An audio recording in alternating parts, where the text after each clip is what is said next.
Sinners and Stardust, an author's perspective. This is the second event I have been to that is trending afterwards this year, because I was also at A Million Lives. I want to start by saying I believe all accounts of what happened. I personally did not witness anything happening, but that does not at all mean that it didn't happen. I believe everyone who says that things happened. I'm not here to recount any of that. I want them to be able to tell their stories if and when they choose to. I purely want to speak about my experience as an attending author and speak on some of the issues that are coming to light as a result of what did go down. These events are totally optional. Authors don't have to attend them, and if we didn't attend them, there would be no events. Authors pay to attend these events. We pay table fees for Sinners and Stardust specifically. In lieu of a table fee, authors had to pay for the highest tier ticket, the Sinners ticket, and that in turn granted us access to all events of the entire weekend, including the ball. There were 2 days of signing. There was 8 hours on Friday of the signing, and then there were 4 hours on Saturday, the second day. While we are at our tables, we are expected to be on. We are expected to smile, to be polite, to talk to complete strangers, to make eye contact. We are allowed to have our own personal boundaries. We don't have to hug or agree to take photos with people. However, it is the polite thing to do generally, and a lot of us feel pressured to do so because we don't want a reader to have a bad experience. When you're put on the spot like that, it can be really, really difficult to say no, even if you know that you want to. Readers may only get a few minutes with each author, but in turn, each author has to see sometimes hundreds of people only for a few minutes each. But again, that adds up very, very quickly. I am a small author. This event was actually pretty humbling for me because I just didn't know how well I would do, especially with some big names there.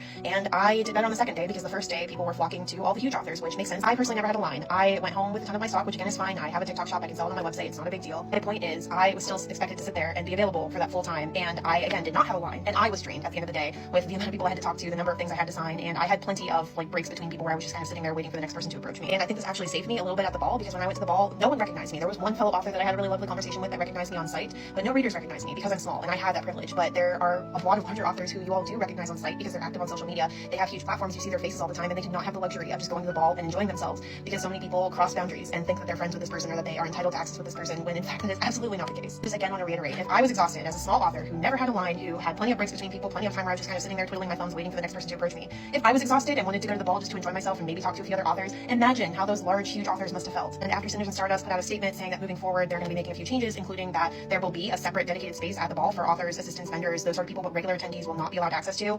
Some of y'all's knee-jerk reaction to that was absolutely wild. Us going to the ball is optional, as is us attending these events at all. And if some of y'all are upset that you only get a few minutes with authors, I'm sorry, but you're not even entitled to that much. If protections are not put in place, and if more importantly those protections are not followed, authors are just not going to go to these events in the future, and we are not going to have these events at all because you would not have these events without the authors.